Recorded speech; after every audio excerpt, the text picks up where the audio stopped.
E aí, pessoal, professor Max Freitas aqui para mais uma aula de cálculo numérico. E hoje vai ser a aula da conclusão desse tópico de integração numérica. Então, esse é o roteiro da aula de hoje, de todas as aulas que a gente viu e da aula de hoje, onde a gente vai ver primeiro a introdução, depois os métodos numéricos, que são as fórmulas de Newton-Cotes fechadas, as fórmulas de Newton-Cotes abertas, as quadraturas de Gauss e a integração de Romberg.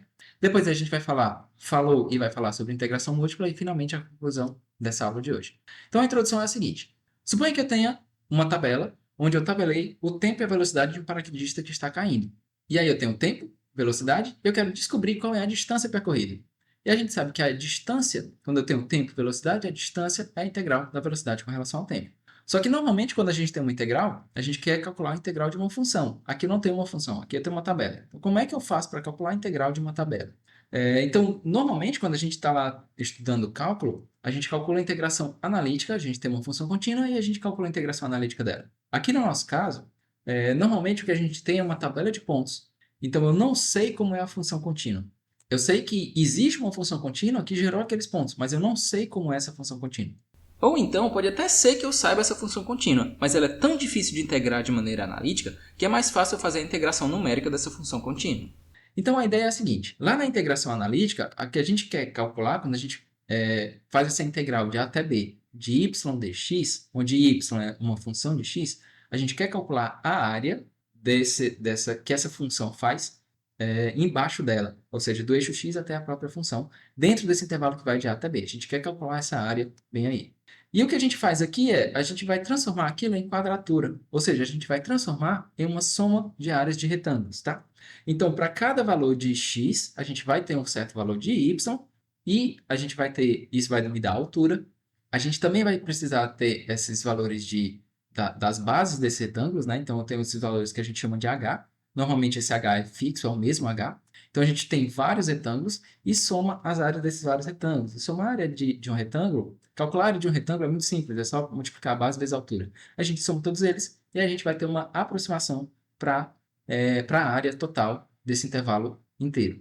Outra possibilidade de a gente ver isso eu preciso encontrar um certo valor de y, onde essa integral seja y vezes b menos a, onde b menos a é esse tamanho inteiro do intervalo. Mas eu preciso encontrar qual é esse valor de y apropriado. É outra forma de a gente fazer isso, de a gente entender o que seria essa quadratura. E aí esse valor de y tem que ser um valor de y apropriado, porque ele tem seu valor em que essa área que eu estou deixando de calcular embaixo da função seja compensada pela área que eu estou calculando fora da função, né? Então, quando a gente tem uma balanceando a outra, uma exatamente igual à outra, tipo, os erros se compensam, então a gente acaba calculando a área de maneira exata. Nesse caso aqui seria de maneira exata, no nosso caso vai ser normalmente de maneira aproximada. E aí os métodos são esses daqui. A fórmula de Newton-Cotes, as fórmulas de Newton-Cotes, que são fórmulas apropriadas quando a gente tem uma tabela de pontos. E aí existem as fórmulas fechadas e as fórmulas abertas. Ou quando a gente tem uma função, a gente pode utilizar a quadratura de Gauss ou integração de Romberg. A gente falou rapidamente que integração de Romberg também pode ser aplicada para tabelas em alguns casos, mas integração de Romberg é mais interessante quando a gente tem uma função. Então, se eu tenho uma tabela, fórmula de Newton-Cotes. Se eu tenho uma função, quadratura de Gauss ou integração de Romberg.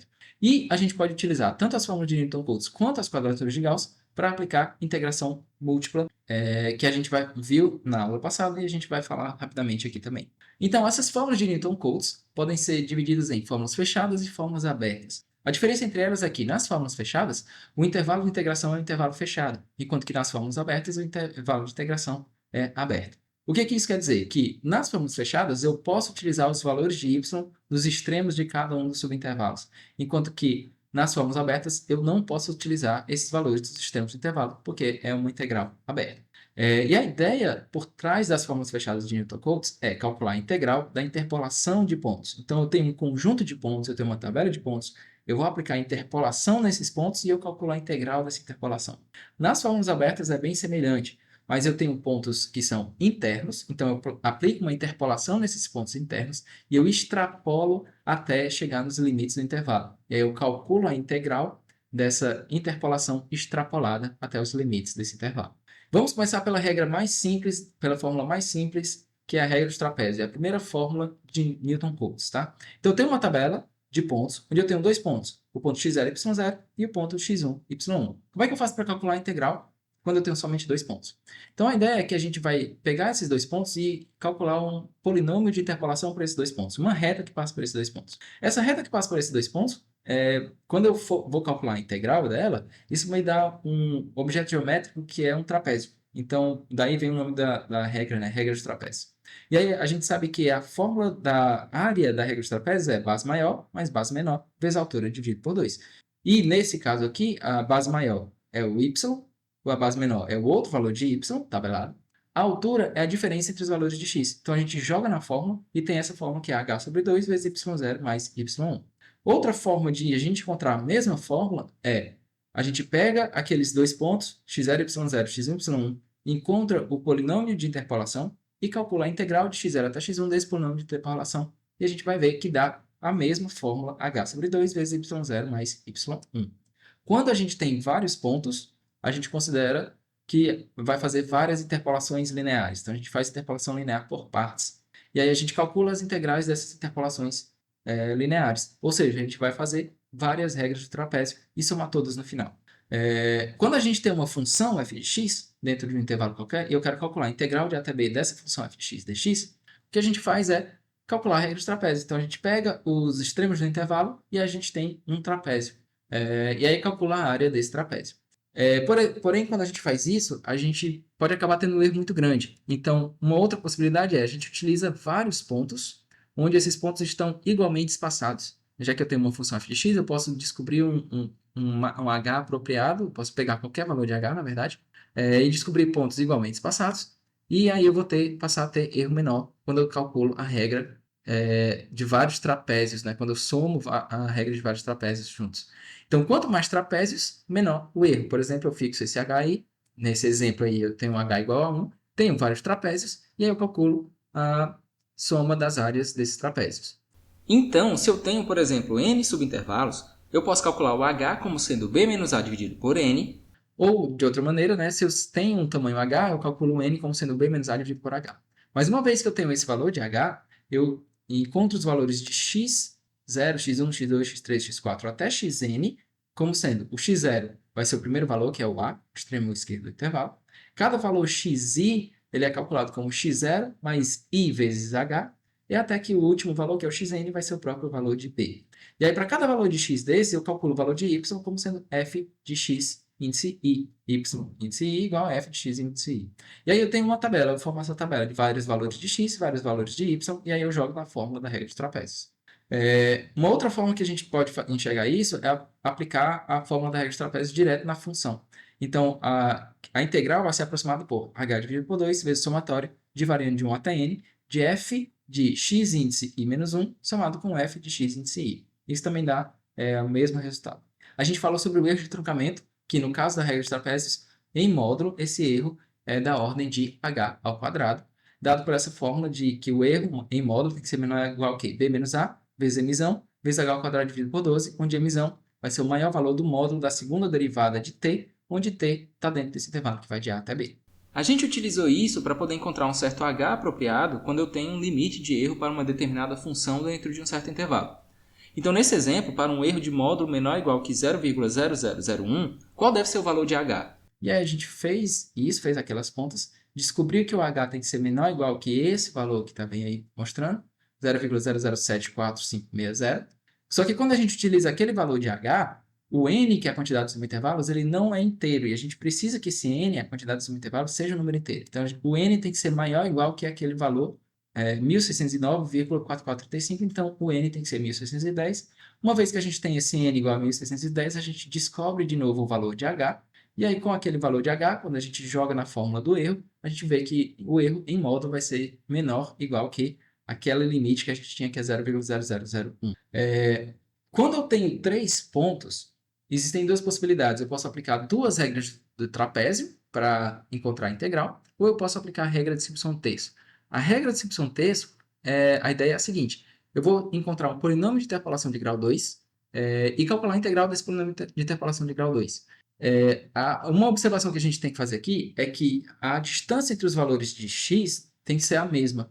nesse intervalo inteiro, tá? Então, a distância de x0 até x1 tem que ser a mesma distância de x1 até x2, que eu estou chamando aqui de h, tá? Então, os pontos têm que estar uniformemente distribuídos no eixo x para poder funcionar a regra de simplificação terço.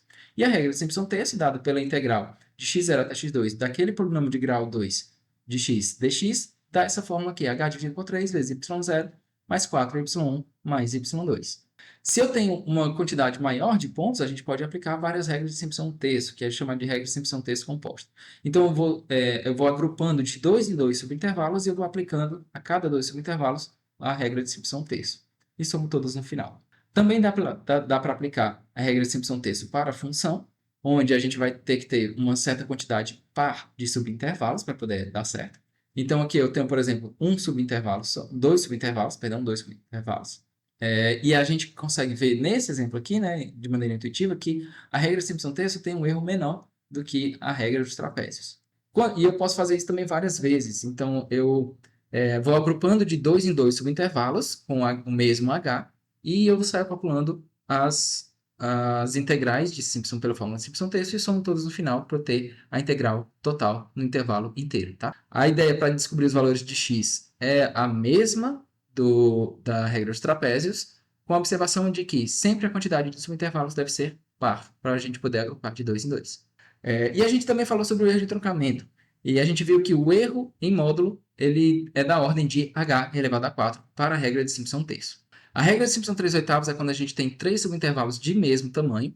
Então, a gente tem 4 pontos. E aí a gente encontra o polinômio de grau 3 que passa por esses 4 pontos e calcula a integral desse polinômio de grau 3. Isso vai dar essa fórmula de 3/8 de h vezes y0 mais 3y1 mais 3y2 mais y3. Essa é a fórmula da regra de simplificação 3/8. A gente também pode aplicar ela de maneira composta, onde a gente vai agrupando os subintervalos de 3 em 3, calcula várias regras de simplificação 3/8 e soma todos eles para dar a integral total. E a gente viu que o erro de truncamento também é da ordem de h elevado a 4. Depois a gente fez um levantamento geral do que as fórmulas de fechados de Newton-Cotes tinham de semelhante, tinham de diferentes. Então a gente viu as fórmulas com 2 pontos, 3 pontos, 4 pontos, 5 pontos, que eram chamadas de regras de trapézio, simplificação terço, simplificação 3/8. E tem também a regra de Bode, que é essa regra de 5 pontos. As fórmulas estão dadas aí, eu não vou repetir de novo. De maneira geral, quando eu tenho n mais 1 pontos, a integral é calculada como a integral de x0 até xn do polinômio de grau n de x dx. O problema é que se esse n for muito grande, a gente pode acabar tendo fenômeno de Runge lá no polinômio de interpolação de grau n. Então, isso me dá uma perda de precisão no resultado total. Então, a solução é, a gente sempre mantém um n pequeno e aplica as regras de maneira repetida ou de maneira composta. E aí soma todas no final. E aí, então, só que sempre que a gente vai aplicar de maneira composta, a gente tem que observar se a quantidade de subintervalos é compatível. Então, se a quantidade de subintervalos for múltiplo de 1, que sempre é, a gente pode aplicar várias regras de trapézio e somar todas. Quando a quantidade de subintervalos for múltiplo de 2, a gente pode aplicar várias regras de simplificação terço.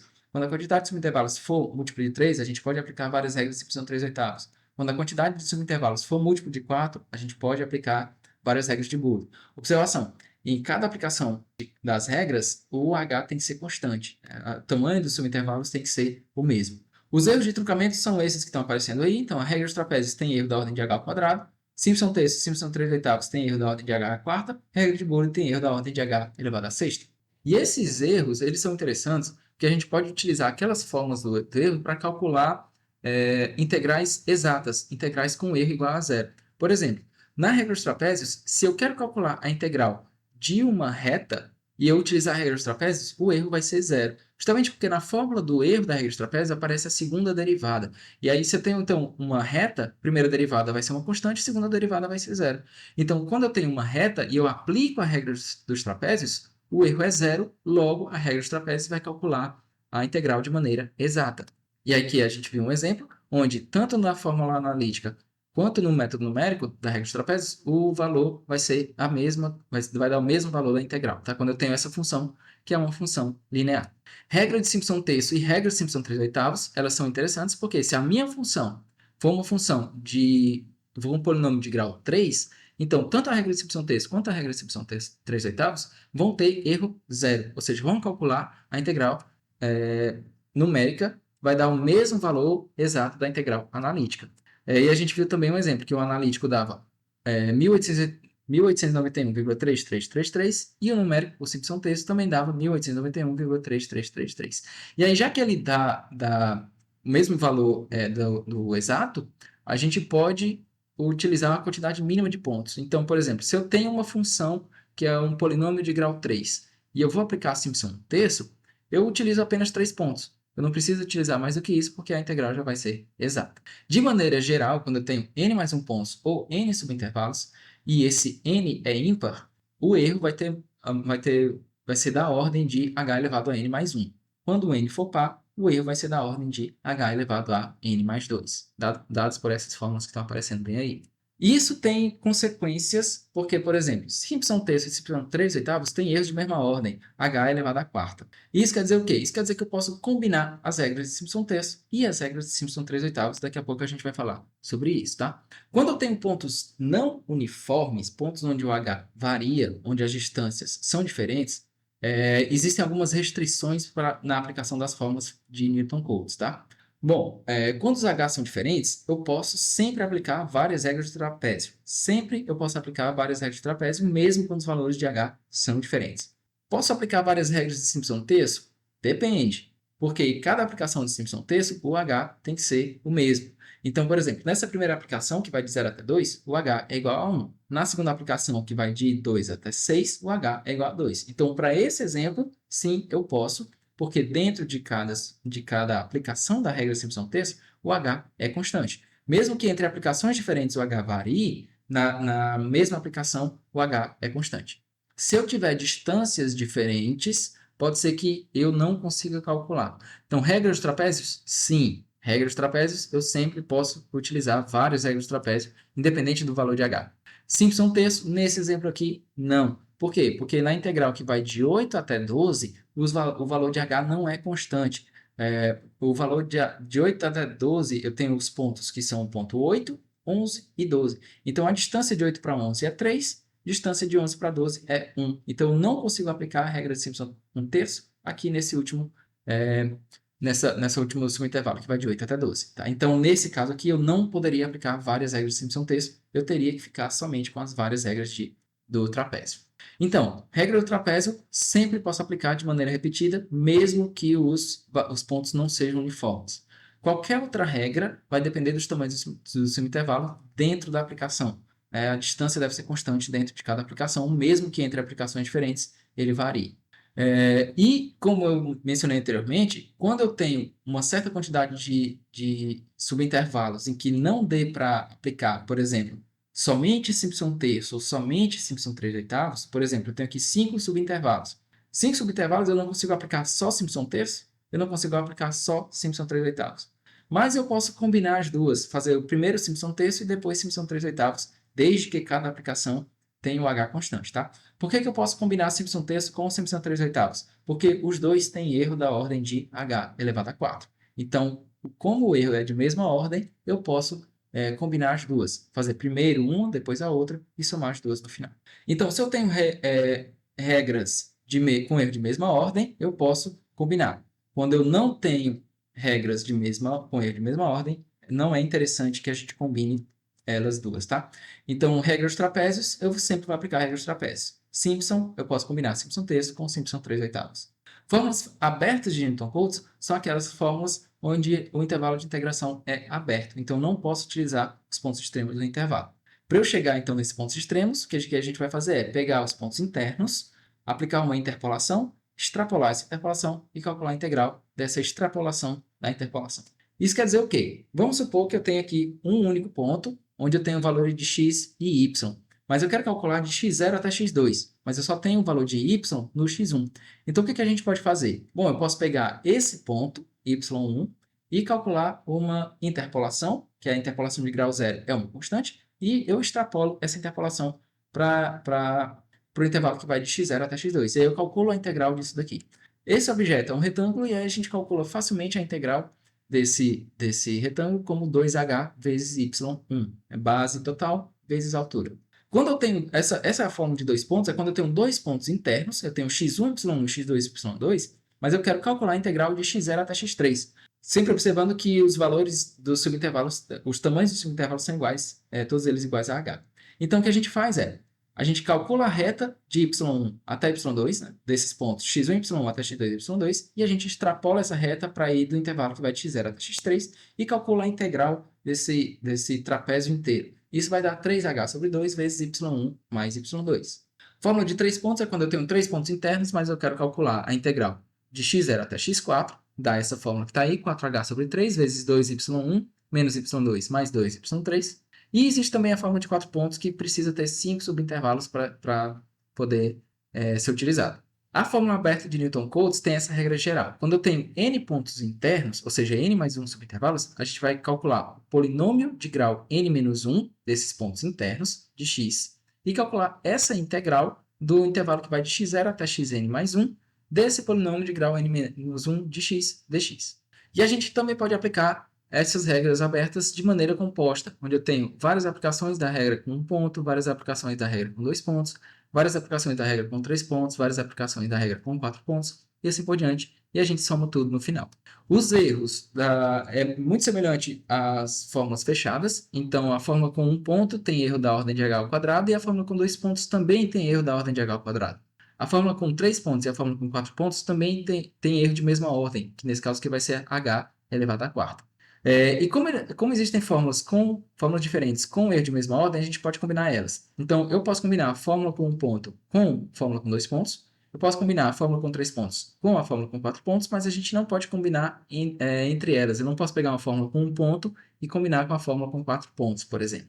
Não é recomendado porque eles têm erros de ordem diferente. Quadratura de Gauss é utilizado quando a gente quer calcular a integral de uma função. Então, eu tenho uma função f de x e eu quero calcular a integral dessa função. Na regra dos trapézios, se a gente fosse utilizar a regra dos trapézios, a gente precisava utilizar os pontos extremos do intervalo. Então, nesse exemplo, que vai de 0 até 12, eu precisava que o x0 fosse 0 e o x1 fosse 12 para poder calcular essa integral da regra dos trapézios. E a gente pode ver aqui que a gente vai ter um erro muito grande nesse caso. A quadratura de Gauss-Legendre não vai utilizar os pontos extremos, ele vai utilizar sempre pontos internos, com a ideia de que essa parte que a gente está deixando de calcular a área vai ser compensada por partes que a gente está calculando a mais. Então, uma coisa compensa a outra, portanto, o erro geral vai ser menor. E a ideia é que é a seguinte: quando eu tenho n mais 1 pontos, a quadratura de Gauss-Legendre vai, utilizando n mais 1 pontos, que são pontos que não são uniformes, a gente consegue calcular sem erro, ou seja, com erro igual a zero, um polinômio de grau até 2n mais 1. Então, repetindo de novo, com n mais 1 pontos, a gente consegue calcular sem erro a integral de um polinômio de grau até 2n mais 1. E a gente vai fazer isso utilizando a ideia de uma quadratura mesmo, ou seja, a gente vai calcular a soma das áreas de retângulos. Então, essa integral vai ser aproximada pelo somatório de variando de 0 até n de a índice i vezes f de x índice i. Só que aí a gente precisa descobrir quem são esses valores de x e quem são esses valores de a. Esses valores de x e de a, primeiro, eles dependem da quantidade de pontos, n mais 1. Então, se eu tiver 2 pontos, eu tenho certos valores de x e de a. Se eu tiver 3 pontos, eu vou ter valores de x e de a. Se eu tiver 4 pontos, vão ser certos valores de x e de a. E o valor de x também depende do intervalo que vai de a até b. Os valores de a não dependem, mas os valores de x dependem também do intervalo ab, onde a gente vai calcular essa integral. Então, para facilitar a nossa vida, a gente começou fixando esse intervalo de a até b, que vai de menos 1 até mais 1. Então, fixando esse intervalo, a gente encontrou os valores de x. Por quê? A gente fixou também a quantidade de pontos, só para efeito de exemplo, a gente fixou a quantidade de pontos como sendo n mais 1 igual a 2. Se o n mais 1 é igual a 2, então isso faz com que essa fórmula de Gauss-Legendre, essa quadratura de Gauss-Legendre, tenha erro igual a zero para polинômios de grau até 2n mais 1, ou seja, igual a 3. Já que eu fixei n mais 1 igual a 2, 2n mais 1 vai ser 3. Dizer que o erro é igual a zero é dizer que o valor da integral analítica é igual ao valor da integral numérica. Então, a integral de a até b de f de x dx tem que ser igual ao somatório de variando de 0 até n de a índice i vezes f de x índice i. E aí a gente utilizou como função, já que é de grau até 3, a gente utilizou um polinômio de grau 0, um polinômio de grau 1, um polinômio de grau 2 e um polinômio de grau 3 para encontrar 4 equações. Então, a gente encontrou 4 equações e a gente precisava... e aí, a partir dessas 4 equações, a gente descobre as 4 incógnitas que são A0, A1, X0 e X1. E a gente fez isso através de um sistema não linear. E aí, como é um sistema não linear, ele é um pouco mais difícil de resolver, mas dá para resolver. E aí a gente encontrou os valores de A0, A1, X0 e X1.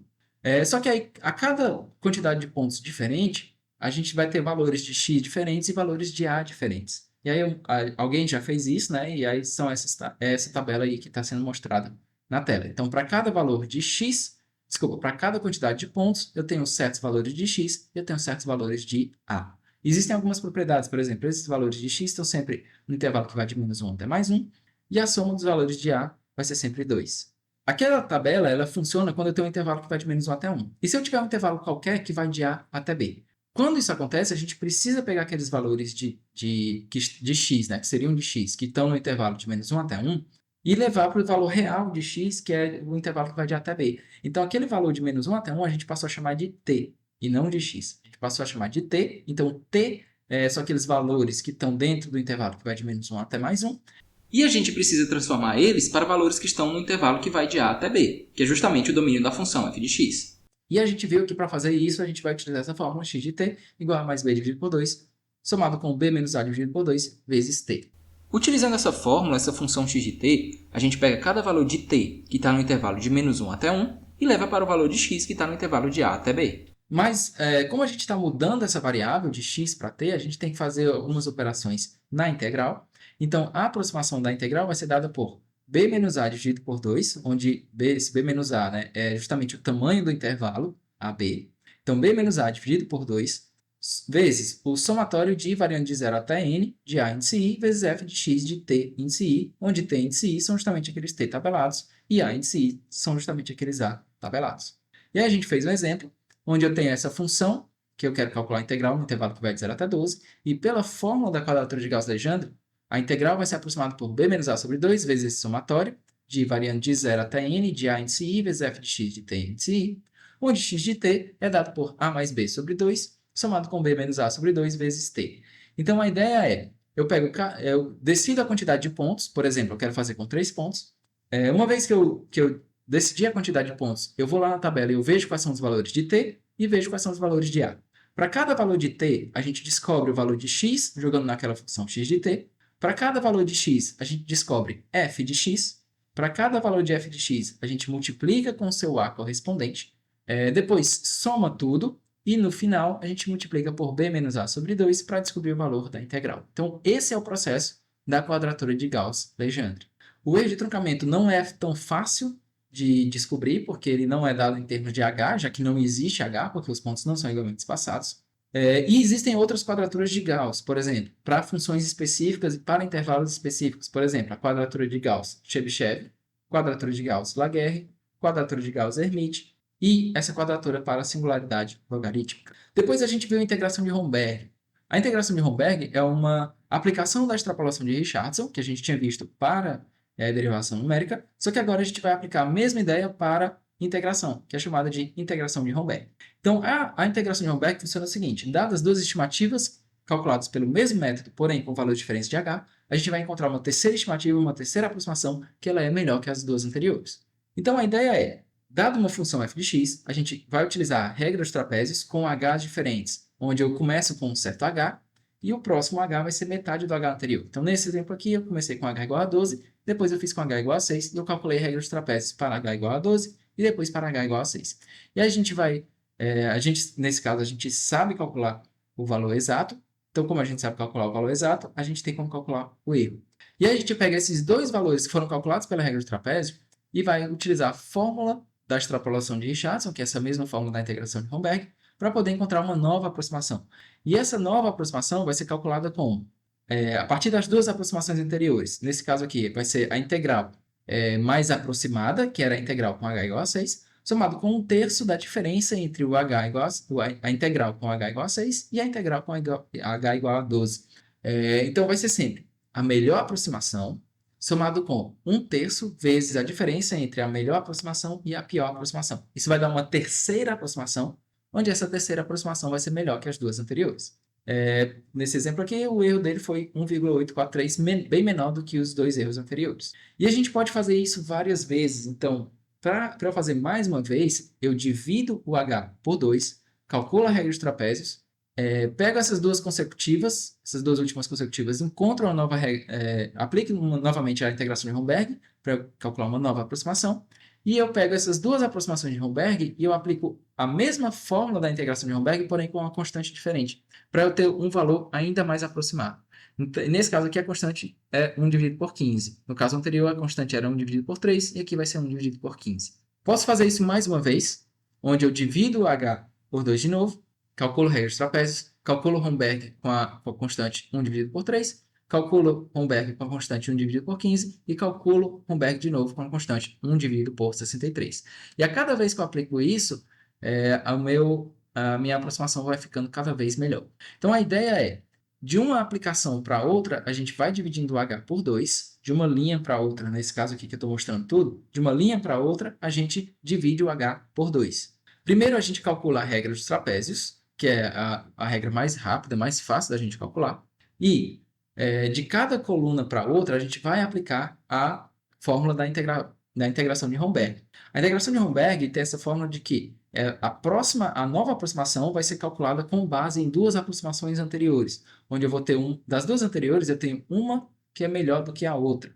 E aí eu vou pegar essa, que era a melhor, e somar com 1 dividido por uma certa potência de 4 menos 1, vezes a diferença entre as duas aproximações, né, a melhor menos a pior que eu tinha anteriormente, tá?